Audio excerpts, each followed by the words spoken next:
Hey everybody, it's Ben, Muscle Intelligence Podcast. Welcome back. I hope you're doing extremely well. I've had a tremendous amount of time, like many of you guys, to reflect on life, to reflect on what really lights my soul on fire. And I hope you're taking advantage of every moment that you have that's different right now to become conscious of the things that are maybe unconscious. Bring them to that superficial level where you can start to explore your unconscious and this new reality we're all existing in. See it as an opportunity because you're becoming mindful. You have to become present because you're out of routine. See it as an opportunity to shift. See it as an opportunity to change and become the best version of yourself in any slight way. Identify the things that you're doing that are the greatest time restrictions. Identify the things that you're doing that are not contributing to your goals. Make sure you have goals and use this time to create constructive habits. I think there's a lot of people right now sitting around and maybe negatively dwelling or wasting time. And, I had people telling me that they've consumed everything that exists on Netflix. And is that contributing to you hitting the ground full speed sprint when the stuff stops? And I get we're all in stress and I get we're all in overwhelm, but leveraging some of the information that you have received over the last couple of years on breathing, on stress management, on meditation, on mindfulness, is your greatest opportunity to slow down the heart rate, to slow down the mind, slow down the breathing rate, become present and change, shift, create the mind that you're after. It's allowed me an incredible opportunity to explore what I love to do, what lights my soul on fire, and start to chip away at those things that I don't love to do. And I hope each and every one of you is thinking like that. And there's a lot of things in life that it's very easy to become busy without being productive. And I've literally chopped away at tons of things. And the reason I bring this up is because today's guest is certainly one of the most brilliant guys that I've ever had on a podcast. The amount of information that you're about to be exposed to is nothing short of remarkable. And I highly suggest you stop what you're doing, take out a paper and pen, and get ready to take serious notes. I'm staring at 2 pages of notes that I took during the podcast while chatting with Ben Greenfield. So I've known Ben for quite a while now. I've been a fan of his podcast for a long time. And I think if you don't know Ben personally, he comes across as an extremely intelligent guy, but sometimes just a little introverted, which he absolutely is. But if you take a moment to get to know Ben, or if you could take a moment to learn from Ben, you realize he's this altruistically genuine, brilliant human being who really wants the best for everyone he encounters. And I absolutely love and respect this guy tremendously. Super grateful for having him on the podcast. In fact, we did this one live in the Muscle Intelligence Facebook community. If you're not already there and part of that community, head over there now and join the Muscle Intelligence Facebook community, because during this COVID time, we're going to record most of the podcast live in there to allow you to interact with us toward the end of the podcast. So if you had any interest in asking myself questions, or if you have any interest in asking any of the future guests a question, then you can jump in there. And toward the end of the podcast, what we do is we'll take about 10 minutes, and we won't post these on the published podcast, but we'll leave them obviously active in the community. And you can ask questions. And we don't promise to get to all of them, but if there's some that are very good and very relevant that will help many people, then we'll get on it. But Ben talks about things from longevity to peptides to inflammation and continuous glucose monitors. We talk about Ayurvedic medicine and cleansing and his favorite types of foods and some amazing hacks he's got on how to create food at home. We get into some really interesting esoteric conversations around parenting and around his beliefs on how we should potentially experiment with improving our lives in mindfulness and many, many things. And you're going to love this conversation. As I said, slow it down. Don't listen on 1.5 or 2, because there's a lot of information here. There's a lot of big words. And if you're not familiar with them, it's going to be a challenge to stay with it. You may want to listen twice.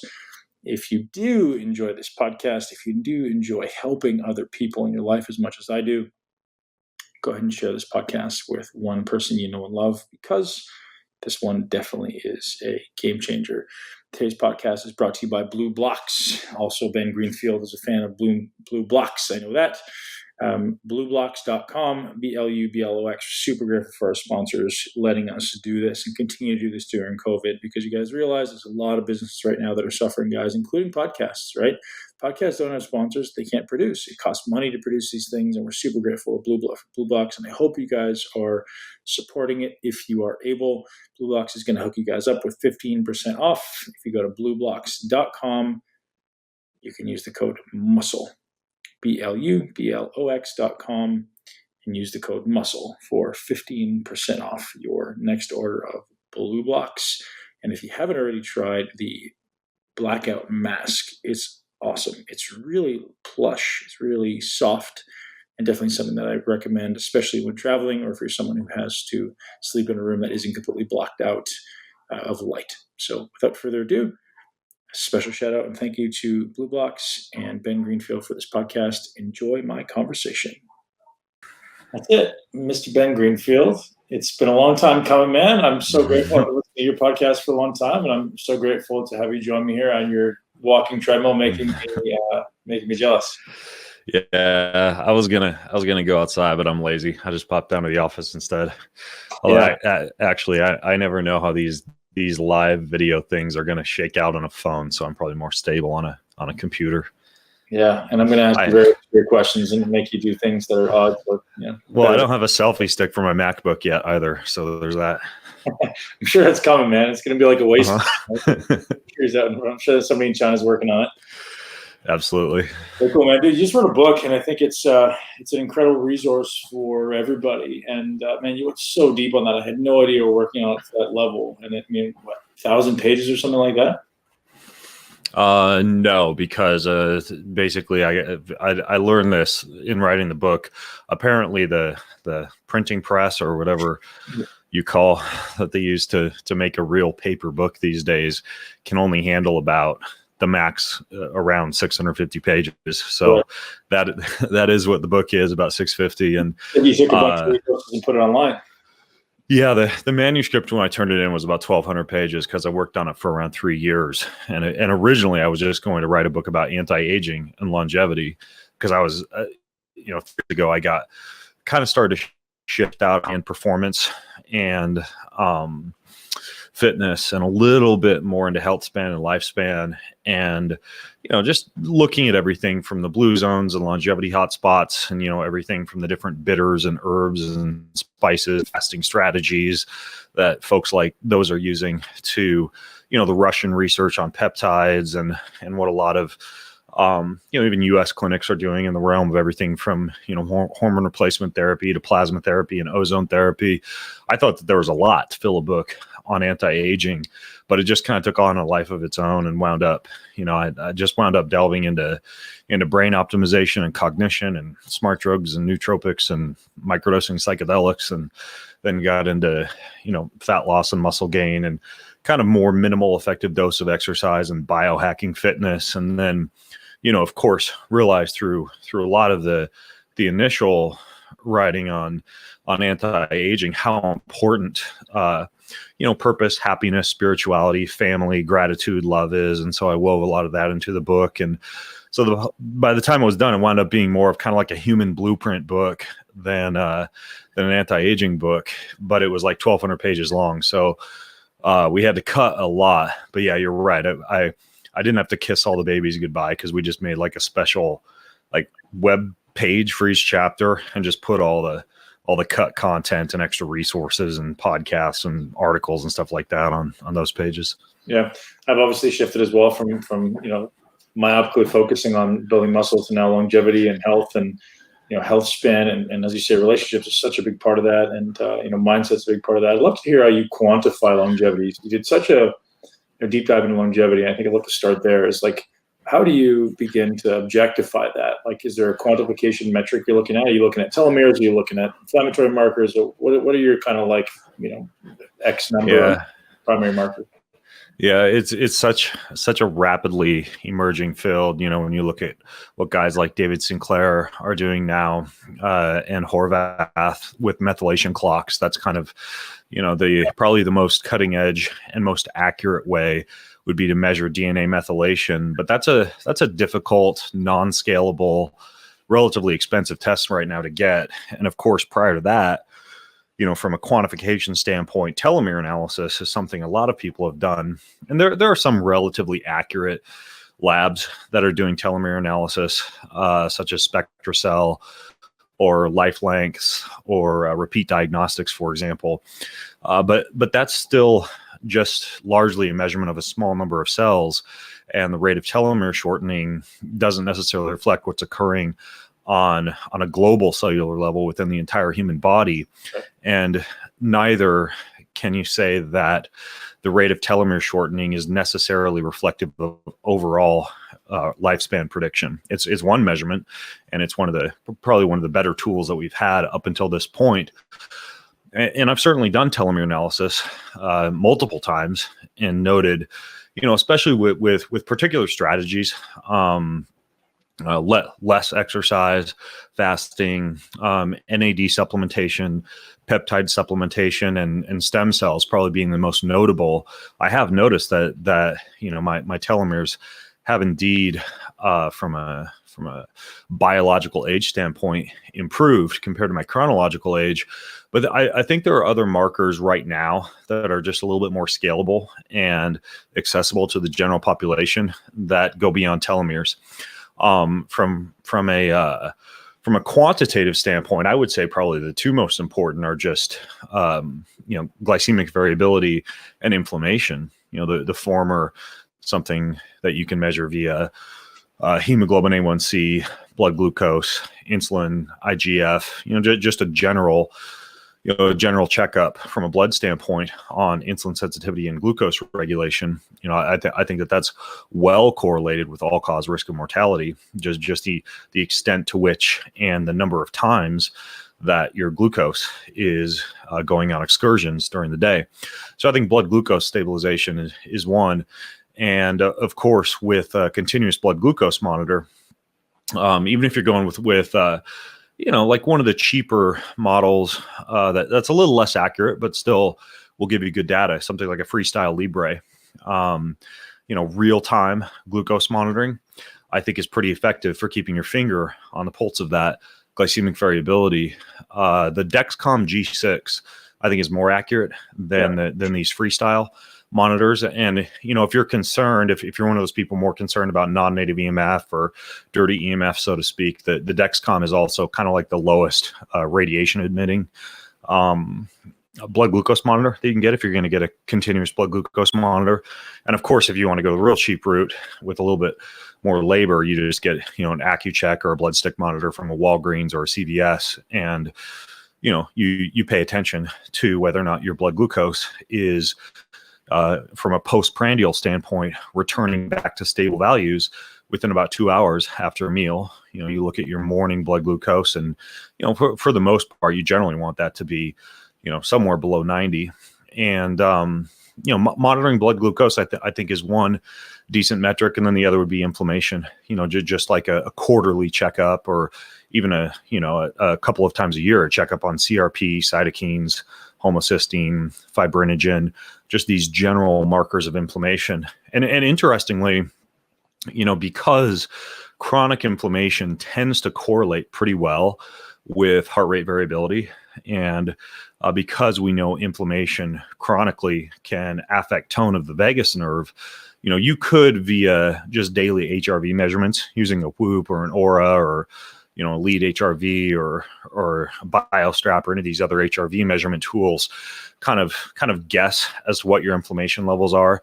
If your HRV is consistently low, you're generally guaranteed that you have somewhat elevated levels of chronic inflammation. But I would say heart rate or glycemic variability and inflammation would be the two that I think are the best ways to track how prone you are biologically to aging. And then from a qualitative standpoint, we know that there are also certain metrics that correlate to aging. 3, for example, would be walking speed. That's one that's been shown to be a corollary. I know you're a big fan of walking, as obviously am I. And what I tell people is walk at a slightly faster pace than your mind wants you to walk, right? Like just always ask yourself, am I taking an extra step count? There's actually a cool device. I'll talk about the other two metrics in addition to walking speed in a second, but there's a cool device. It's called a counter pace.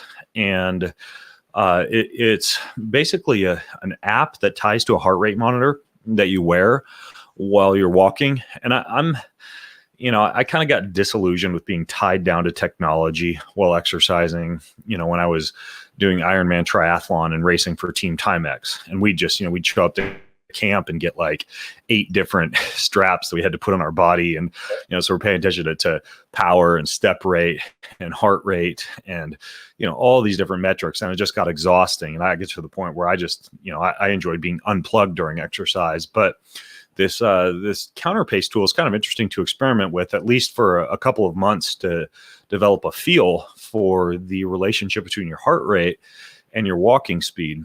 Because in medicine, they'll use for cardiac recovery patients something called enhanced external counter pulsation. I think is what it's called, EECP. And what it is it's basically like these boots that you wear that contract during the phase of your heart at which blood is returning to your heart.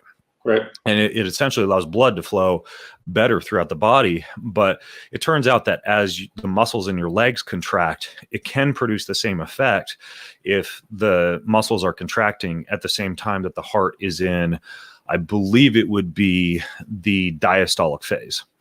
And so what this counterpace device does is it directly correlates your heart rate to your walking speed.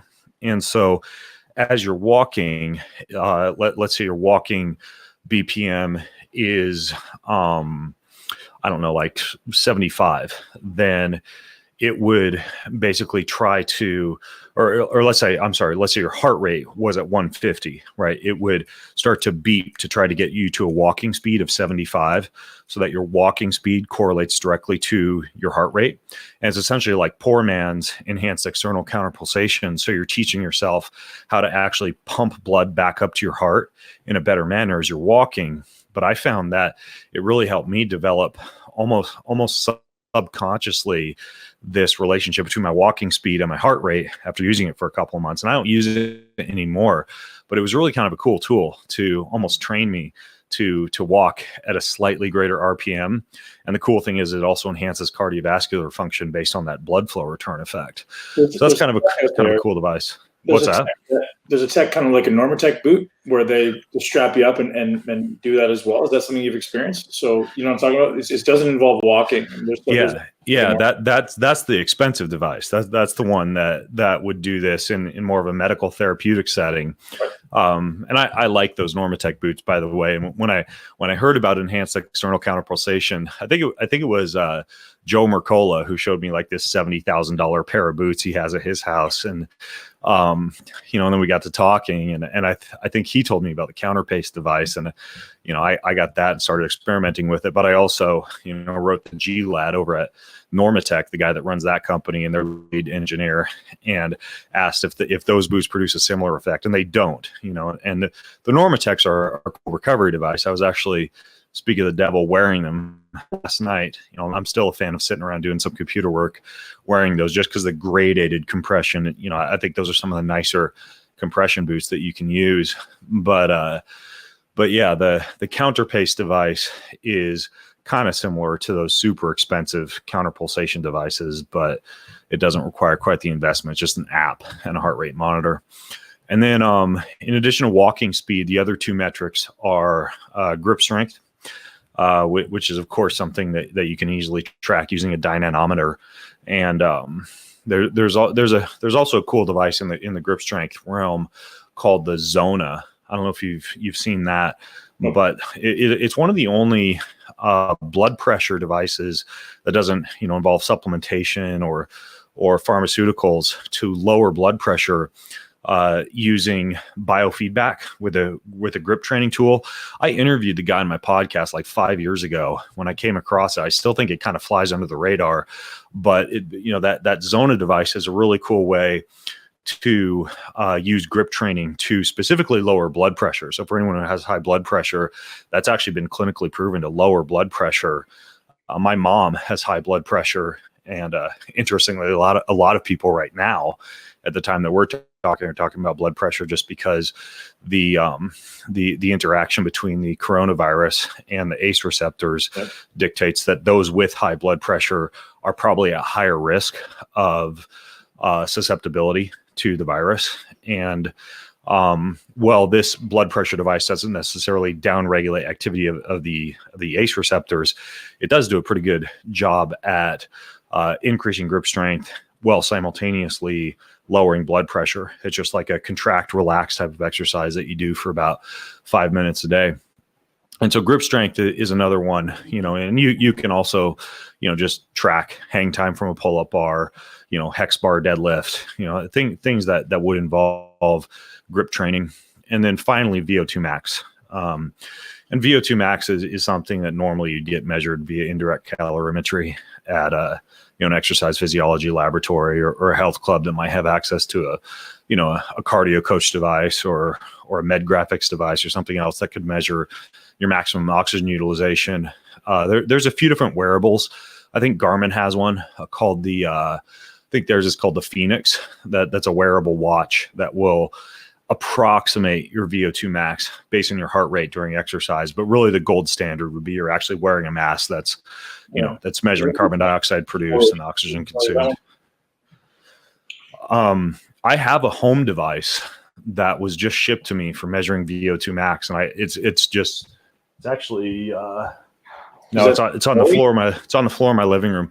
I was planning on actually giving it a go this weekend to see how accurate it is or to see how user friendly it is. But I think that the idea of being able to just wear a mask in the comfort of your own home, hop on a bike and measure your VO2 max is something that's going to be something we see more and more. But at this point, we do know that maximum oxygen utilization is definitely correlated to longevity. So there are some fitness metrics you can track, like grip strength, walking speed, VO2 max. And then I definitely say glycemic variability, inflammation, telomeres are interesting. And then gold standard right now would be like a methylation clock measurement. Interesting, man. So I'd love to come back to insulin because where do you like to set your morning and postprandial insulin levels? Because I think you're shooting for optimal. I think a lot of my market and demographics are shooting for optimal. I think you said under 90 is kind of this general place, but someone who's looking to really optimize lifespan. For insulin or for IGF? Sorry, for resting glucose and insulin, actually. Okay.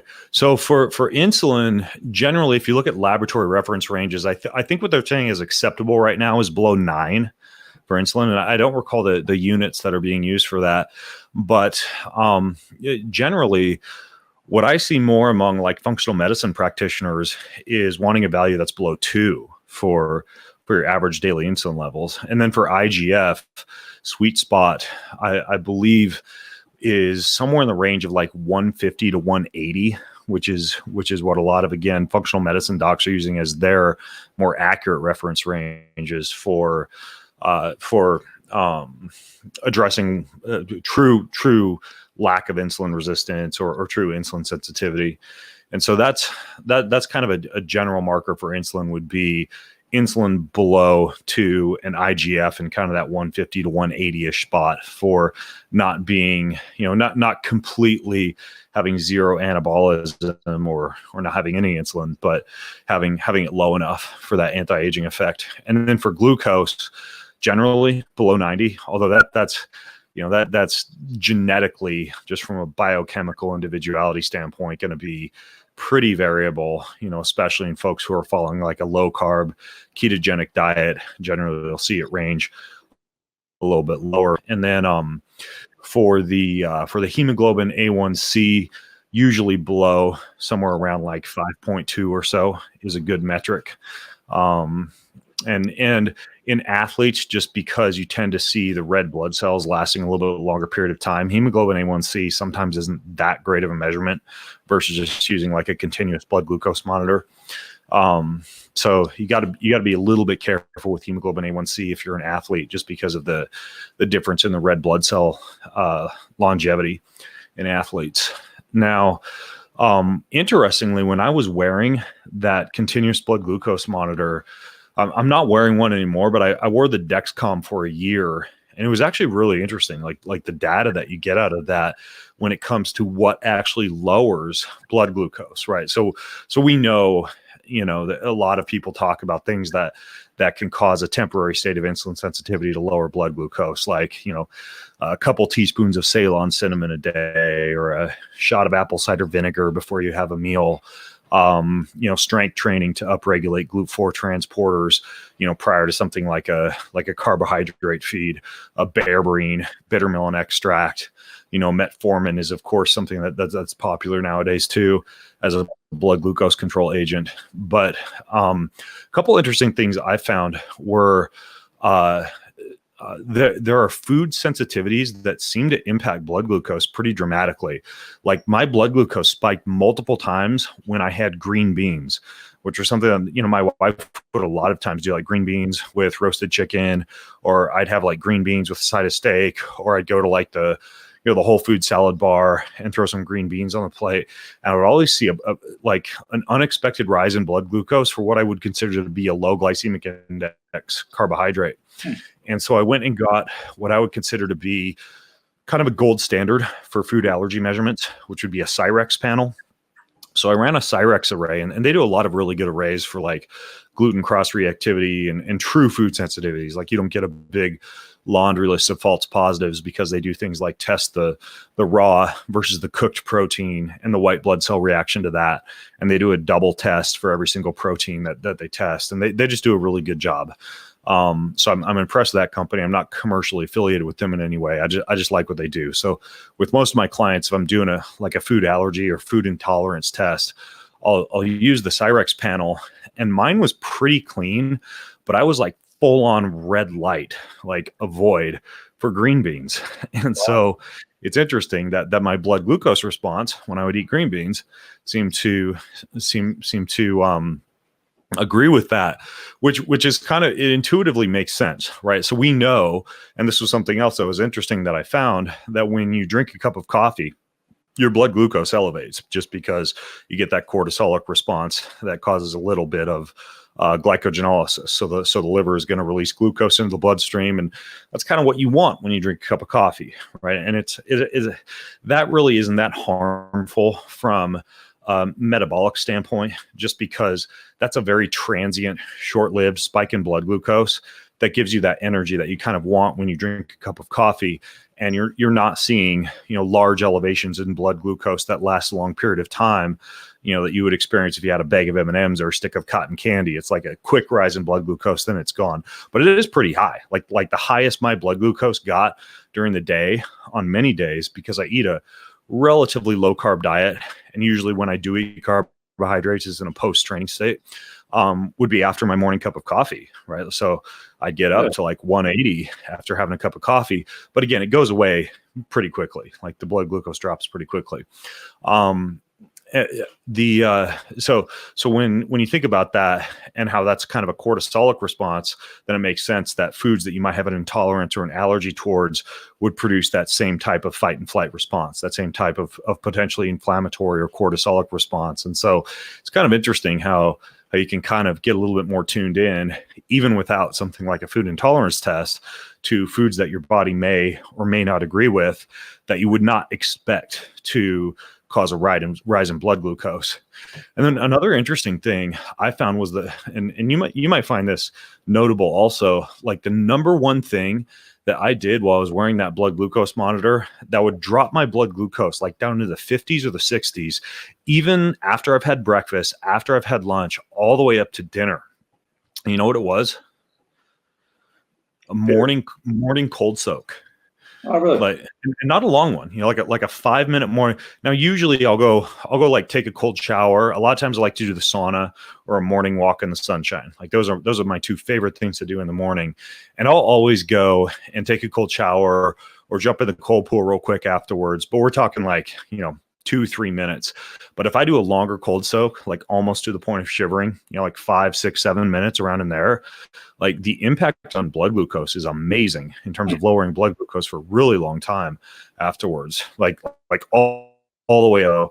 There was one point when I was in Switzerland at this European medical clinic. Really cool place, actually. They do a lot of Lyme, mold, mycotoxin, cancer treatments, using a lot of European biological treatments like mistletoe injection therapy and hyperthermic chambers and ozone, and some really cool things that a lot of US clinics aren't doing or can't do based on FDA regulations. And so I was there for 2 weeks. I had a group that I brought over there just doing a variety of different treatments. And there's a lake that was about a 2-mile hike out. So I'd hike to this lake almost every morning. And one morning I jumped in the lake and I stayed in there like 20 minutes. And this was when I was still wearing that Dexcom, and my blood glucose was about 40 to 50 for the entire rest of the day.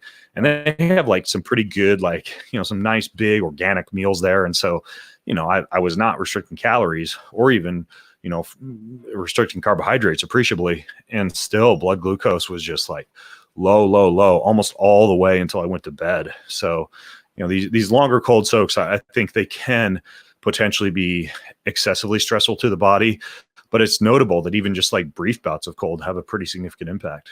Did you see that affect your body composition? You always walk around relatively shredded, man, but did you see a significant impact on your ability to kind of oxidize more fat?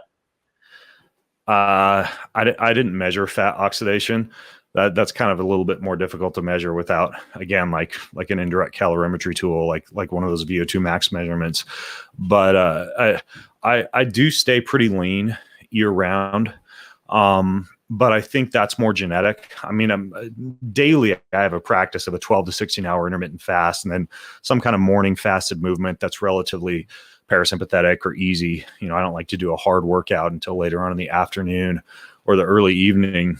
And I typically always kind of combine that with a little bit of caffeine to mobilize fatty acids and a little bit of cold, typically after my walk or after my sauna, to accelerate that effect and to get a little bit more of the white adipose tissue turnover to brown fat. But I think for me, my leanness is mostly genetic.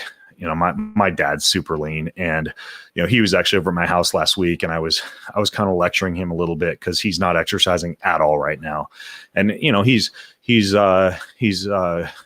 follows the Orthodox religion, so he has a pretty intensive fasting protocol, a lot of periods of protein restriction, a lot of there's a lot of rules in that Orthodox fasting calendar that I have yet to wrap my head around. Like we had for dinner that night shrimp because he couldn't have scales or meat. And I was trying to find some kind of protein we could have that, because fish have scales and then you got meat. So you could have shrimp. So we had shrimp. But yeah, he does a lot of fasting. He does a lot of sunlight exposure because he lives on a little farm out in Idaho. So he's just like walking around naked on his farm all the time. And then he's really into water. Like he drinks a lot of really good, clean water because his business is he's in the water filtration industry, and he's really into structured water. Yeah. So he drinks a lot of structured water. He fasts a lot. He's in the sunshine a lot. And so despite not lifting weights or exercising very much at all, he's like 60, I think he's 64 now. He's probably like 9% body fat. And my mom's pretty lean too. So I think a big part of it for me is just genetics. Very cool, man. So one thing we didn't really go into there with longevity is protein. And there's all this conversation around mTOR and AMPK balancing, and you need to minimize your protein intake. And people are looking for anabolism, like your dad's case, you want to maintain muscle. Where do you sit on that spectrum of mTOR really being implicated in longevity? I think that sometimes people get a little too myopic in terms of painting it from a black and white standpoint. I mean, I do think that, exceeding about 0.8 grams of protein per pound of body weight, for most people, the excess nitrogen balance from that may actually cause a little bit of an accelerated aging effect due to constant mTOR stimulation or very high nitrogen balance.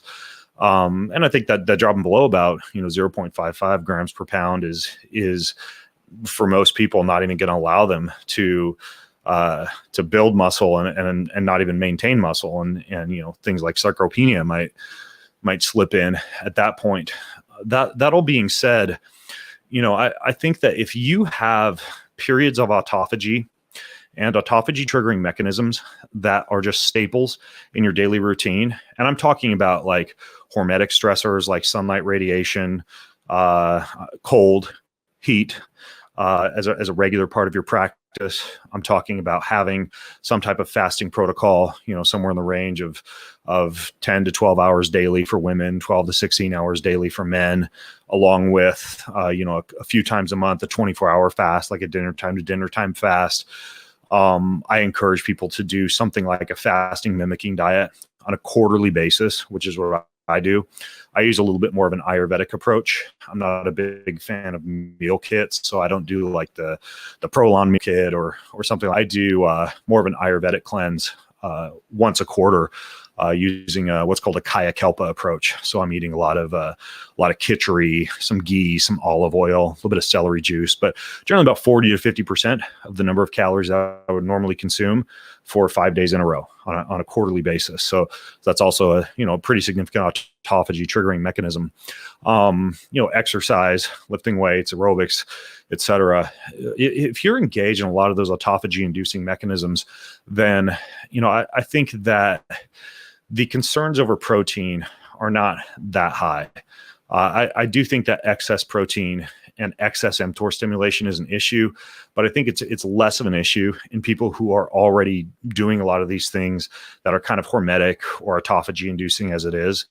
And I don't pay that much attention to protein restriction so long as I'm moving, so long as I'm intermittent fasting, doing cold, heat, breath work, sunlight exposure, and then that fasting mimicking diet on a quarterly basis. Even the inclusion of a lot of these bitters and herbs and spices, and arguably even black coffee and tea and things like that. I think those are also going to induce a little bit of a hormetic effect, and so I think it's more about balance. But I'm definitely not a low protein guy. I think that however you can have adequate amounts of protein as long as you're engaging in a lot of these autophagy type of practices.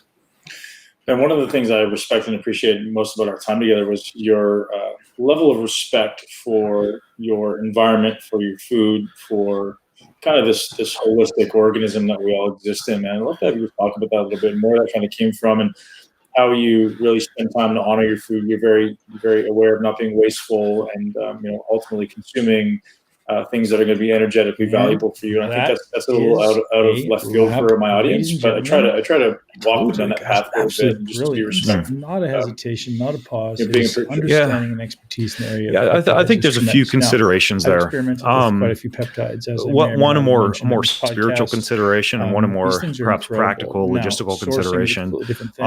One would be that this idea of just approaching food from a very parasympathetic standpoint. We know that they do exist. That enzyme production, that the gut permeability will increase enzyme production, will decrease salivary enzyme production, pancreatic enzyme production, peristalsis will be affected. There's a lot of deleterious impacts of eating in a sympathetically driven state. If I need to go to an appointment, let's say I have a 2 p.m. appointment at the dentist, and that's usually my lunch hour, I'll just fast and not have lunch. If the choice is eating lunch in my car versus not having lunch at all, because I simply will not eat in that sympathetically driven state. I make smoothies in the morning, but I make them very, very thick, so thick that I need to eat them with a spoon, right? So it's very seldom that I'm drinking down a massive amount of calories. I'm allowing my mouth to begin to go to work on that food, and I eat very slowly. I chew 25 to 40 times, which is not only fantastic for your jaw structure and the crowding of the teeth, the nasal breathing, everything else that's involved with chewing. But it also just forces you to be in that more parasympathetic state and enhances the enzyme production all the more. Amazing day.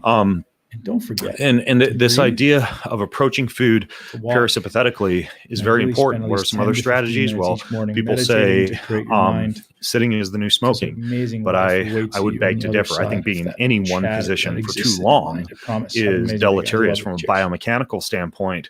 But I certainly think that sitting, preferably if you can, sitting cross-legged or sitting on the floor, I think that's better than sitting in our modern 90-degree angle, Victorian era chairs that we're using now. And most of the time when I'm eating with my family, I'm sitting cross-legged in those chairs. We don't have we haven't gotten rid of all of our furniture, but I do really like that that approach you'll often find in Japan, for example, sitting on cushions on the floor. But I think that sitting to eat is one of the best things that you can do, because sitting will downregulate the metabolism and will put you in a more parasympathetic state. And while you may not want to be in that state for 8 hours a day during the workday, I think that sitting to eat, versus, standing to eat or walking while you're eating or moving while you're eating is important. I think that the approach that you take to food is also important. For example, as a family, we always have deep breathing before we eat. We gather around the table, deep breath in through the nose, out through the mouth, 3 times. We all go around and we say something that we're grateful for. We have wonderful long family dinners. We have games like Table Topics, or, fun games like Exploding Kittens or Unstable Unicorns. Or last night we played a game called Mustache, where you got to do like tricks wearing a mustache and a fake nose, and so we'll literally play games for like an hour to an hour and a half sometimes during dinner, but always preceding it with gratitude, with breath work, with different blessings. There's one really good blessing. I think it's from Thich Nhat Hanh. It's you take a deep breath in. Everyone gathers around the table. You take a deep breath in through your nose, and you say, one person who's leading the blessing says, as you all breathe in at the top of that breath, you say, I am aware of my food. Then you breathe out and you say, I smile at my food. And you breathe in and you say, I'm aware of my body. And you breathe out and you say, I smile at my body. Then you breathe in and you say, I'm aware of my company. Then you breathe out and you say, I smile at my company. And so we like to do blessings like that, or different gratitude practices before a meal. We also like to taste the things that we are cooking with. So, for example, if we're using olive oil as we're cooking or before dinner, I'll pour some into 4 different shot glasses, and we'll all have a shot glass, and we'll taste the olive oil, and we'll look at the tasting notes and get to know that oil that has been used to dress our food, or to cook our food, or to marinate our food. We'll do that with wine, right? Like my kids will get a little half shot glass of wine, and I'll have a glass with mom, and we'll all go over the tasting notes of the wine, then sip it, talk about what we taste, and we'll have a little toast and clink the glasses together. We do that with salts too. I just went to India and brought back a bunch of salt from India, and I was just in Hawaii and brought back some Kona black salt, and we love to like taste the salts, taste the pepper, taste the turmeric, but really getting involved with having a sensory awareness of the things that you're using to dress up the food or accompany the food can also be really, really good for engaging the senses during a meal and helping you to be more connected with the food. So those are some things that I think might be considered, a little bit woo for some folks, but really it's a parasympathetic way to approach food. And then from a practical standpoint, this idea of ancestral food preparation tactics, right? So if I could give you a couple examples, well, a lot of people are aware of tactics such as, wheat, right? We know that if you have a nice piece of lovely slow fermented sourdough bread, like my wife makes twice a week, that practice of that long slow fermentation will pre-digest many of those large gluten proteins and degrade a lot of the phytic acids, and it even lowers the glycemic index of the sugars in the wheat. And so you wind up getting a bread that's more metabolically favorable than bread you might buy at the grocery store. And that's something that fermentation can do to wheat. We know that milk, when it's fermented, you pre-digest a lot of those lactose sugars, you lower the glycemic index, you increase the bacterial count. That's another example, whether it's kefir or yogurt or any other ferment that you might make with dairy. You're just basically enhancing the digestibility and also the nutrient density of that food. Quinoa, right? We know that in South America, they'll take their quinoa and rinse it and then soak it and rinse it again, then soak it and rinse it again. They'll take the water that they've used to soak that quinoa and use it often to wash their clothing because of the saponins, the soap-like irritant that covers the quinoa, that built-in plant defense mechanism that allows that seed to live to see another day and to propagate as a mammal poops the undigested seed out elsewhere. But that fact also means that if you just buy quinoa, let's say your bag of quinoa from Costco, and you make quinoa because everybody said that was the latest sexy superfood, and the next day you're painting the back of the toilet seat or there's quinoa in your crap, the reason is because you haven't rendered it digestible. You haven't actually engaged in these ancestral slow food prep tactics. So right now I'm eating a lot of seeds. And normally if I were to just like take seeds and eat them, I would have digestive distress just because of, they can cause some issues as far as like inflammation of the diverticula and inflammation of the GI tract as a whole, and could even contribute to leaky gut or gut permeability issues just because, seeds are just chock full of plant defense mechanisms, like lectins and phytic acid inhibitors and a lot of gliadin-like proteins. And there's a lot of issues with seeds. But I have right now up in the pantry red clover, alfalfa, and broccoli. I bought a big bag of them when this whole pandemic hit, just because I began to look at the things that I would need around at home to be able to have a lot of nutrient-dense food without enormous expense. So what I do with those seeds is I've got 2 huge glass mason jars, and every 5 days, I'll put about a half cup of those seeds into the glass mason jars. I cover them with water and I let them soak for a little while, and then I rinse them and I soak them again. Then I rinse them, and then they go in the pantry, in a cold, dark corner of the pantry, kind of upside down with a little mesh lid. And the first day you start to see little sprouts come out, and for me it's about 5 days for that sprout to be about an inch long, and for there to be little leaves coming out of the seeds. And at that point, they're ready. They're digestible. They're unlocked. They're safe. They're nutrient dense.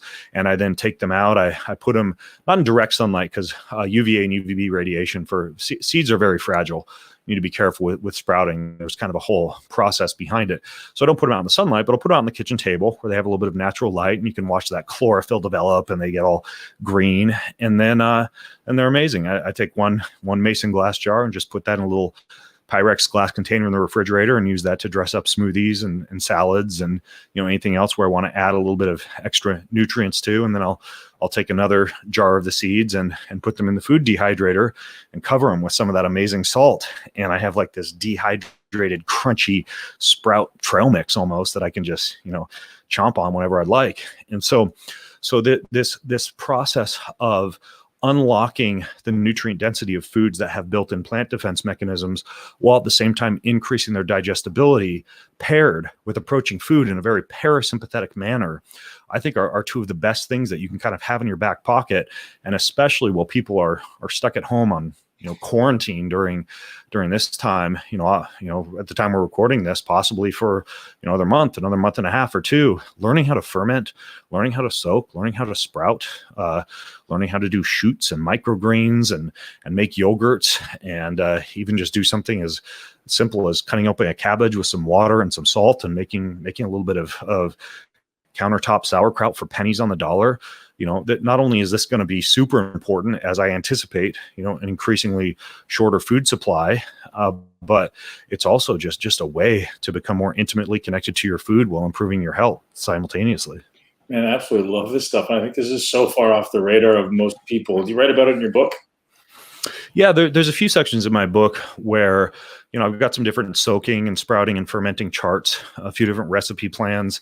And actually, speak of the devil, right now, as part of this quarantine, with a little bit more time at home, I've started to amass a large collection of recipes. I kind of have imposter syndrome when it comes to cooking, because my wife is from Montana and grew up on a ranch, and she's a wonderful, farmer, rancher, domestic engineer. We have goats and chickens and, 8 different raised gardens. And she's just a wizard in the kitchen, doing everything from, slow fermented sourdough cinnamon rolls to, these fantastic, what did she make last night? It was just, it was great. It was like fermented beets with goat cheese over a bed of spinach with some pickles that she'd made from the harvest last year. And, a big pork butt that she used the beet juice from the beets to kind of like do a glaze over the pork butt. And so, I pull up to a dinner like that, and it's like, I can cook a ribeye and make some sprouts. But, I've really begun to branch out in the kitchen and do a lot of ferments, a lot of yogurts, a lot of sprouts. So I'm working on a cookbook now to follow up Boundless. But if I could throw one more, actually, your audience would probably dig this, returning to that discussion of like, mTOR, fasting, etc.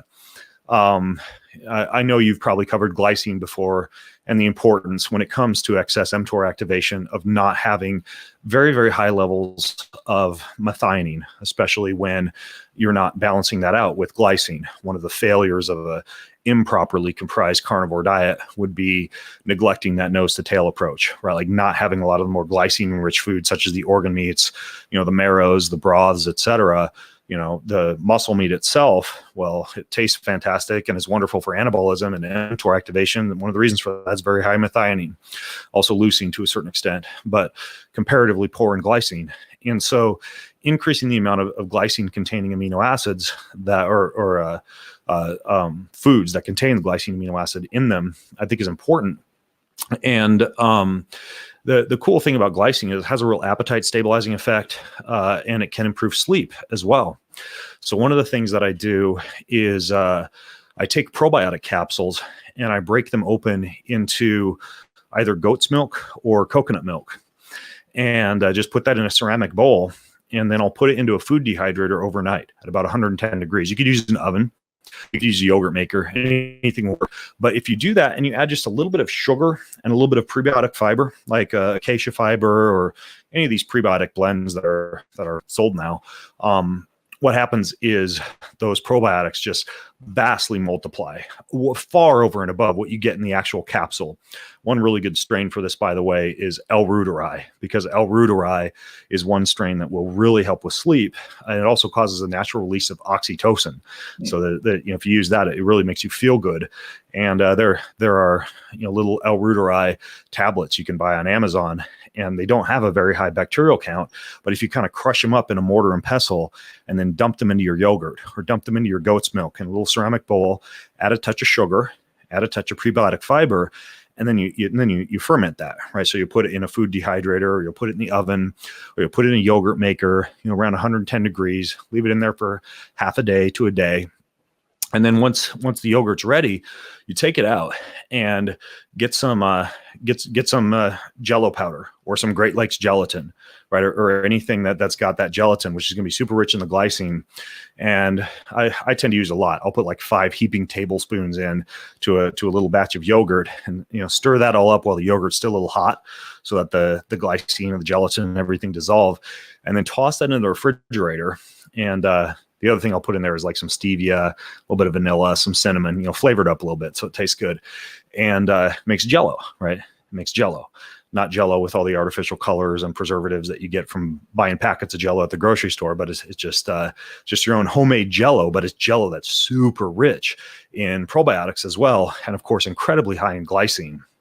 And I am telling you, if you have one tiny little square of that Jello before you go to bed at night, your appetite is super satiated without having a lot of late night feedings. So that's my dessert most nights, is I have some homemade probiotic infused Jello, and it just gives you these amazing nights of sleep. If you tend to wake at like 1 or 2 a.m. with low blood sugar, it's one of the coolest tricks I've been using lately to kind of like have my cake and eat it too at night without spiking blood glucose, and also balancing out methionine a little bit. So if anybody out there wants to get on the Jello bandwagon, I would highly recommend it.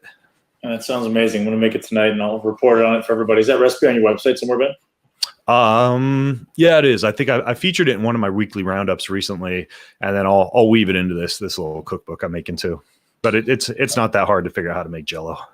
Yeah, very cool. So I think that, like I said, this is so far off of everyone's radar right now, because so many people in our society are so disconnected from our food supply. And that's one of the reasons why I really want to encourage my children to come out and do that event we're doing, the Father-Son we're doing in Idaho, because I want to be, I grew up disconnected from my food supply. I grew up eating like shit, like many North American people. And I'd love to just get into this realm of, I want to ask, like, when was the last time you ate something that was, processed or not prepared by you or someone you knew and loved, right? Like, I'm guessing there's not a lot of potato chips and like bagged canned foods around your house.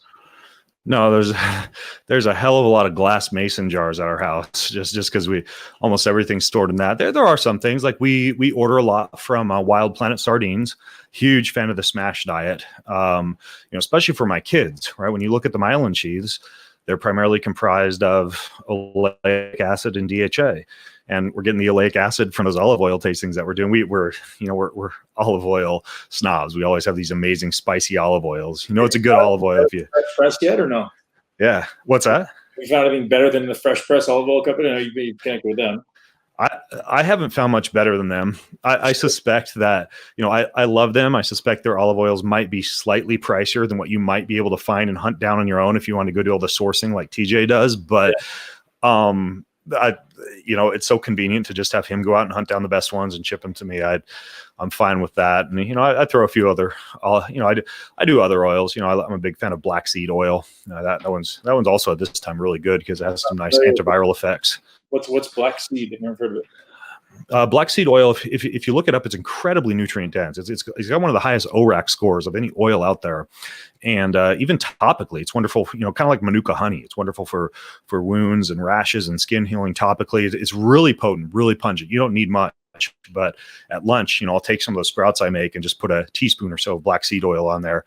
And it's almost like a health tonic, kind of like, apple cider vinegar or something like that. So, I have certain things that are just staples in my pantry, baking soda, vitamin C, apple cider vinegar, black seed oil is one of those. Avocado oil, extra virgin olive oil. We have a lot of ghee, a lot of macadamia nut oil, but olive oil is one that I make sure the boys get on a near daily basis. And then sardines, mackerel, anchovy, herring, and salmon, that whole kind of smashed diet approach. Our pantry is just full of fare from Wild Planet. We also do a lot of orders from U.S. Wellness Meats and from Belcampo Meats, just because, when it comes to liver, heart, sweetbreads, kidney, even some of the bigger cuts, like the big bone-in ribeyes, with the nice marbly ends. I hunt and I have a freezer full of really good lean meat, from axis deer, from sheep, from goat, from whitetail deer, etc. But I still like those big fatty cuts of beef ribeye. I can only get one liver right out of a whitetail, where I can order a whole bunch from U.S. Wellness Meats or from Belcampo, and so. Those would arguably be packaged foods that we order, that we keep in the freezer and typically include in the diet and rotate in along with the fish on a regular basis. But I would say that the main packaged foods you would find in our pantry would be a ton of stuff from Wild Planet, olive oil, of course, and then some random things. I'm a big fan of Japanese cuisine, so I've got a lot of dashi, I've got a lot of kombu, I've got a lot of nori wraps, and I typically work those in with lunch a lot, just because the iodine, the selenium, a lot of the minerals in those pair really well with these smaller cold water fish. So I kind of do a bastardized mashup of Wild Planet fish and stuff from Japan for lunch, over some of the sprouts that I make. But ultimately, there's not a lot of packaged and processed foods at our house. No, we're not big Trader Joe's people. Do you still have, I know for a long time you had a member site. Is this something you and Jessa kind of combine on and teach people on a regular, ongoing basis to be able to connect with their food, to be able to understand these processes? For about 3 years, yeah, we had something called the Healthy Home Workshop, where Jess and I would sit down and do like a members webinar once a month and answer listeners' questions. And then once a month, we would take all her recipes, all of our family meal plans, the breakfast, lunches, the dinners, any cleaning chemicals or, personal supplies that she was making, kind of similar to like what Katie Wells over at Wellness Mama does. She has a great website for a lot of those personal done for you household cleaning chemicals and personal care products. And Jessa does a lot of the same, even though she's not really out there, right? She doesn't have her own website or, her own social media platform or anything like that. She kind of just hides behind the scenes, but we did for about 3 years, up until about 2 years ago, do that. And kind of got to the point where, Jessa just wanted to spend more time with the boys and, taking care of the things she's taking care of around the house. And so even though all that stuff is still, all the PDFs, all the downloads, we package those into two different packages, and they're just for sale, I think, for like $97 on my website.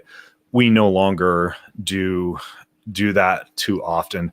Honestly, most of my weird recipes or random things that we do, as far as like, what did I make the other day? Oh, I'm also really into Ayurvedic medicine. And so every morning I do things like tooth scraping and coconut oil pulling, right, for the health of the oral microbiome.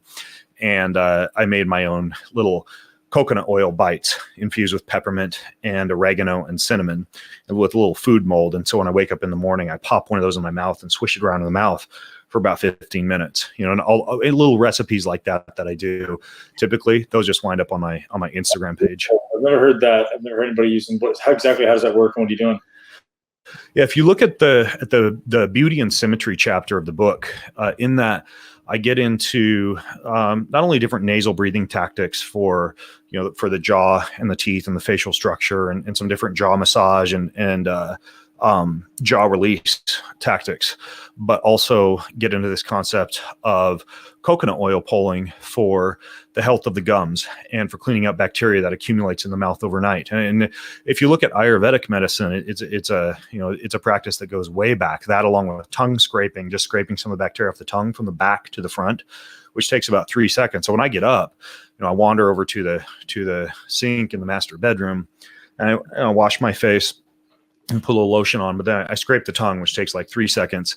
And then I go downstairs, and one of the first things I do is I'm tooling around the house is I just open the fridge and pop one of those little coconut oil bites into my mouth, swish it around, while I'm making coffee and, just walking around, getting ready for the day, and then spit it out in the trash can, not in the sink or the toilet, because we learned this the hard way. It'll clog up the plumbing, this like thick oil that you spit out of your mouth. So you spit it in the trash can, you swish out your mouth with water, and it kind of exercises your mouth and your jaw in the morning. You're swishing, it's going between all little cracks. So it's almost like oil flossing. I went to the dentist for the first time in 8 years, this was actually about a year ago. And they were very nervous because they were going to do teeth cleaning. They were very nervous because they looked at my records and it had been so long since I'd been in, and they were afraid that my gums were going to be bleeding and it was just going to be a mess. And they said nothing happened. I mean, my gums were in amazing health. My teeth were in amazing health. I've never had a cavity. I've never had any teeth issues.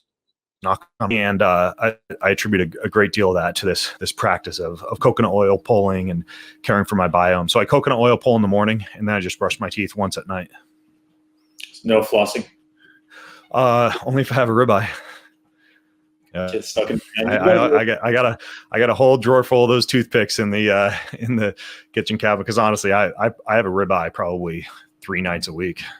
Yeah, you've got a very unique perspective and ability to express your spiritual belief, and love to hear kind of this direction you've taken. And I watch it from externally, how you've really shifted your connection with source, with soul, with spirit, whatever you want to call it. I'd love to have you just kind of guide down that path of how that started for you. And I know you incorporate some psychedelics and have a great perspective on that. I'd love to hear a little bit about that.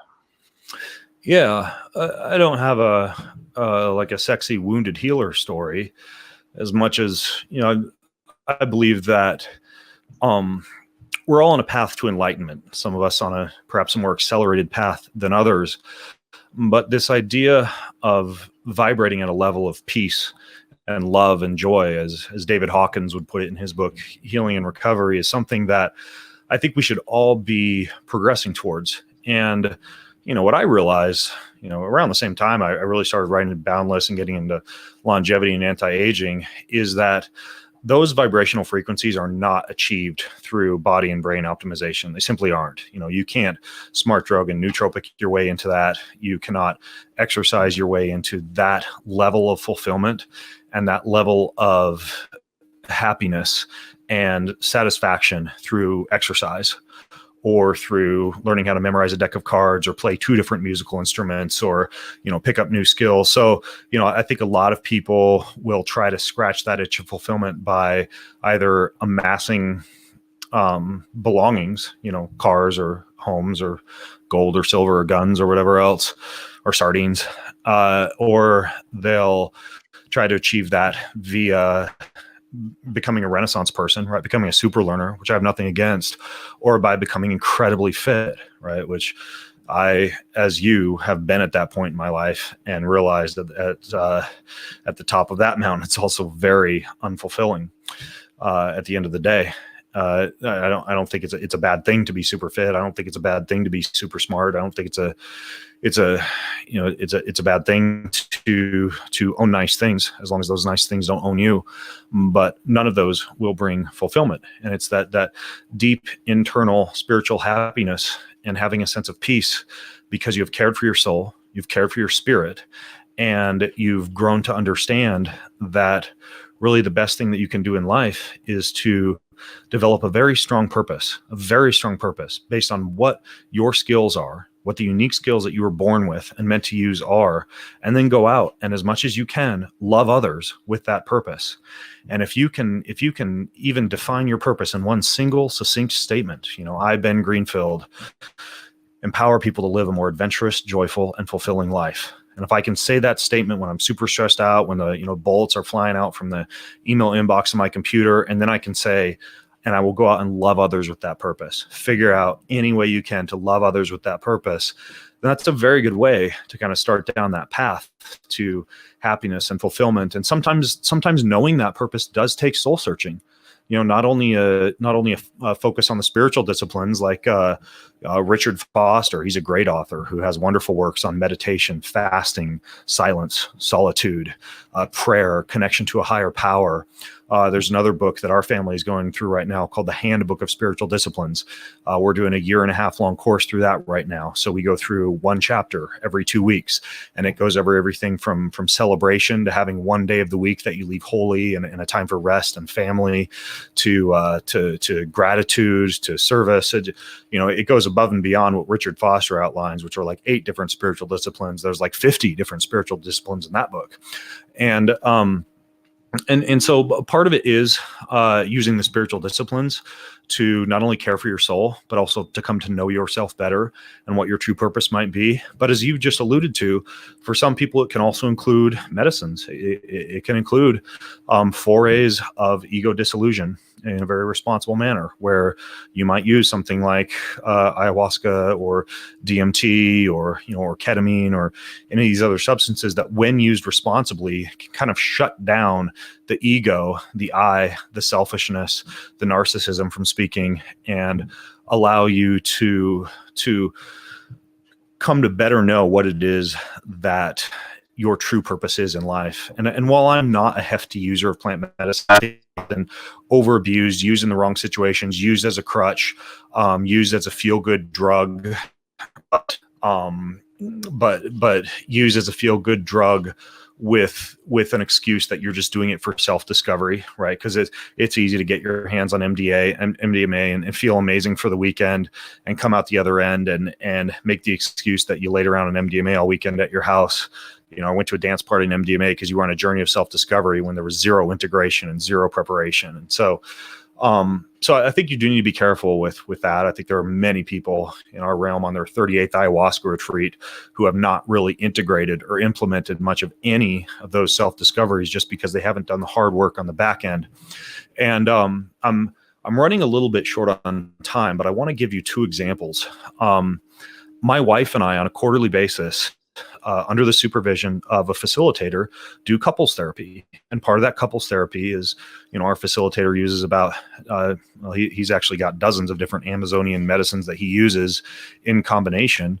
But Jessa and I will usually journey separately in a very ego dissolved state, and then come together, sitting, facing each other in bed for about 6 to 8 hours. And at that point, we have a little digital recorder set between the 2 of us, and we have a very long conversation about family, about God, about our relationships. But, as anyone knows, many of these plant medicines are, they're almost like truth serum, right? Like it's just, some of the most amazing connected discussions that we ever have. Not that you have to have plant medicine to have a good relationship, but we have found that in a responsible setting to bring us very close together and to allow us to just have these long discussions with our egos completely dissolved.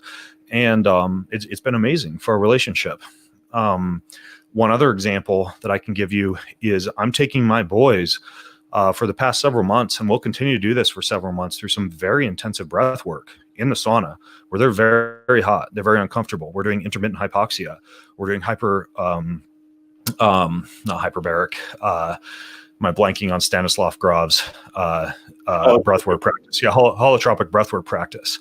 We're doing nasal breathwork practice, bellows breathing, pranayama breathing, tantric pelvic holds, all manner of breath work.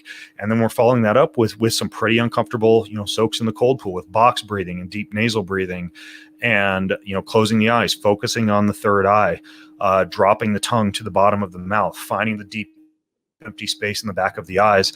And I'm taking them through all this hard shit. And when they're 13 or 14, I will have them, as part of their rite of passage, go through a plant medicine ceremony, right, where their egos will be dissolved, and they'll be able to even more deeply delve at that young age into learning more about themselves and their purpose in life. But the reason I bring that up as an example is I think that anybody that's considering plant medicine as a means of spiritual enhancement, I think that they should do the hard work first. I think that they should go through a period of intensive fasting, breath work, meditation, maybe going off into the wilderness, for a 7 to 14 day trip, or going out to the Boulder Survival School and doing their month-long trip, doing things that involve a more stoic approach to ego dissolution and to spiritual enhancement. And then I would consider the fast track, right? So you can find God through 2 hours of holotropic breath work, laying flat on your back in the sauna with sweat coming out your eyeballs and your diaphragm sore the next day from that breath work. And the DMT release is profound, and you do go to a very far out place. Or admittedly, you could in 2.5 seconds take a hit on a DMT vape pen and be right there to that same spot. But the former, I think, is character building. The latter is habit forming, and kind of like a cheap synthetic way to get into the same place. I'm not saying I have anything against the use of something like DMT, as a spiritual molecule to bring you closer to God and to kind of see the universe in a different sense. But I think there's a lot of value to be had from doing the hard work first. One final question, man, regarding to your kids. Do you think there's any? Have you ever considered, or are you a little worried about them being too spiritually advanced or too connected in this really disconnected world? Like, it seems as though there may be some consideration there. Like, I'm sure at some point in your spiritual journey, there comes a point where you start to question everything. You start to question the reality that we live in, and the world that we live in, and the morals and the values and the politics. And like, I think you've probably reached that at some point in your life where you almost become jaded with everything that exists in the world, and you start to wonder how you fit. Yep. We don't fit. This is difficult. This will be a controversial reply to your question, but we don't fit. I personally believe that if we are truly to change this world, and we're to step outside the mold and go beyond the status quo and actually truly love others as deeply as we should love them, and if we are to truly sacrifice ourselves, if we are to perhaps live a life where we're off, volunteering more, serving more, finding ways that we can help others more, that's kind of an unselfish attitude towards life. And it does mean that for some people, or for some parents, it means putting aside the dreams of your child becoming the star quarterback. Or, my kids had tennis rackets in their hands at age 2. They still do play tennis nearly every day. But when they first started playing tennis, it was because I had this idea in the back of my head that they could go on from high school to Stanford, and go from Stanford to pro tennis. And, that I was going to bless them with that early in life. And it's their child being the star pitcher or the star quarterback. But I don't know, throwing on a leather ball, hitting a little green ball across the net, hitting a home run, as pleasurable as that might be, and as fun as that might be, I think at the end of the day, it's not going to produce a world changer to groom a child to fit into that mold, versus grooming a child to perhaps be a Buddha, a Muhammad, a Jesus, a person who might actually be traveling the world when they're 30 years old in a dirt cheap pair of sandals and a cloak on their back, volunteering in India or helping to, bring water systems into, some region of Africa or something else that's very others facing. So yeah, I risk my kids potentially being so disconnected from, or so connected to themselves and to the universe as a whole that they might wind up having a weird job when they grow up, right? They might not wind up being happy being the star quarterback or, playing tennis at Stanford. But you know what? I think that even though that might be weird, I think that we need more people in this world who will on their deathbed say, I was who I truly know that I was called to be, not who the world expected me to be. And I think too many of us live our lives being who the world expects us to be and not living life to our true calling. And I think that by kids being engaged spiritually at an early age, I think they're ultimately going to be better equipped to achieve their true calling in life. That's such a great perspective. I've never thought of it. And I think this idea of being, rather than being me-centric or we-centric, we're world-centric. I think that's a brilliant way to approach that. And I love the fact that you thought that through at such a high level. Yeah. Thanks for your time. I'll call it here because I know you've got a timeline. So I think everyone. Yeah, I could talk to you forever, but I got a meeting with my financial team at noon to talk about how we're going to approach this whole coronavirus issue. Because as you know, things have massively changed, and they want to talk to me about gold and silver and cryptocurrency and what to hold, what to sell. And so yeah, I have a pretty important conversation coming up. Otherwise I could talk to you for not that our conversation is important, but I feel like we could talk for hours. Yeah, man, I'm sure we will. And our father-son trip in Idaho, man, I really look forward to that because I think you have a lot of wisdom to share with all of us. Yeah, me too. Thanks so much for your time, Ben. All right, dude. Yeah. Catch you later. I love you. So what do you think? Brilliant conversation. Ben is an absolute encyclopedia of information. If you haven't already listened to his podcast, I highly suggest you head over to bengreenfieldfitness.com. Check out his podcast. Grab some of his free content, his free ebooks. So much value from this guy. And I'm super grateful to have had him on the podcast and for all the amazing information. Super grateful to call Ben a friend. And I really support him and his mission and all of his information. Now, to be honest, I love this idea of living ancestrally, and Ben really perpetuates it. And honestly, someone I look up to for some of the things that I'd love to do in the future. I think the idea of growing your own food, of killing your own food is powerful. It's very, very powerful, especially in this challenging world we exist in, where if you don't have these skills, at some point the food quality seems to continuously be declining. And there's certainly diamonds in the rough. Like there's companies out there who are actually doing it right, like Belcampo, who's a company who doesn't sponsor the podcast, but they're friends of the podcast and they're amazing people, and that's Anya Fernald. And if you're not already taking advantage of their awesome hookup for our community, head over to the Muscle Intelligence Facebook community, and they're going to give you guys a great discount to access high quality meat during this time. But people like that give me hope, and people like Ben give me hope to realize that we can do this. We can live ancestrally. We can really maximize nutrition, right? The goal shouldn't just be to consume more. The goal should be to consume what your body needs and things that are nutrient dense and healthy and ultimately diverse. And I think we get myopically focused on one type of diet and get dogmatic toward keto or carnivore or veganism or whatever it happens to be. And I think everything has its place, and whether that's cyclically according to the seasons, or whether that's cyclically according to your training cycles, or whatever season life happens to throw at you, learning how to adapt and have a skill set, ultimately have a tool belt, is the best way to approach this stuff, right? Learning all of these skills that people hand out to you and going, hey, does this work for me? First and foremost, that requires you try it, test some things out. Do 30 days of carnivore, do 30 days of keto. It doesn't mean you do it forever. It means like, hey, what happens to my body? How did I feel? What do my hormones look like? I'm currently running an experiment on some supplements. And I was like, hey, what's happening in my blood work when I'm taking these supplements? Does it actually move the needle for me as far as the micronutrient profiles and ratios in my blood and my tissues? And what does it do for me? Let's experiment and see what happens. And does that mean it works for everybody? Absolutely not. But this is the type of stuff you guys should be exploring. And hopefully during this COVID time, you're taking advantage of at least doing one thing each day. It's an experiment, and maybe lock it in for a month or lock it in for a week and see how does it make you feel. Does it make you feel better? There's a lot of people asking right now about sleep management. So I'm going to do a live Facebook over the coming weeks, and it will be live in there. It'll be present in the Facebook community. So if you're not already a member there, head over there to Muscle Intelligence Facebook community, and we'll let you in, no cost, anything like that. Just want to get you guys the best information and create an amazing community of wonderful people who are living this altruistic life of helping, giving, and leading with their heart. And I hope you're all having an amazing day. Live your greatest life in a body you absolutely love. And I want to give one final shout out to our episode sponsor, Blue Blocks.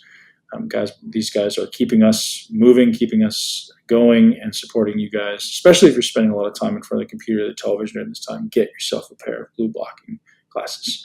BLUBLOX.com and use the code MUSCLE to get 15% off. Have a great day. Thank you so much for tuning into Muscle Intelligence. If you enjoyed today's episode, please be sure to share it with at least one person you know.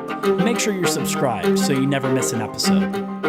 This podcast is for information purposes only. The statements and views on this podcast are not medical advice. This podcast, including Ben Pakulski and the producers, disclaim responsibility for any possible adverse effects from the use of information contained herein. Opinions of guests are their own, and this podcast does not endorse or accept responsibility for statements made by guests. This podcast does not make any representations or warranties about guest qualifications or credibility. This podcast may contain paid endorsements or advertisements for products or services. Individuals on this podcast may have a direct or indirect financial interest in products or services referred to herein. If you think you have a medical problem, consult a licensed physician.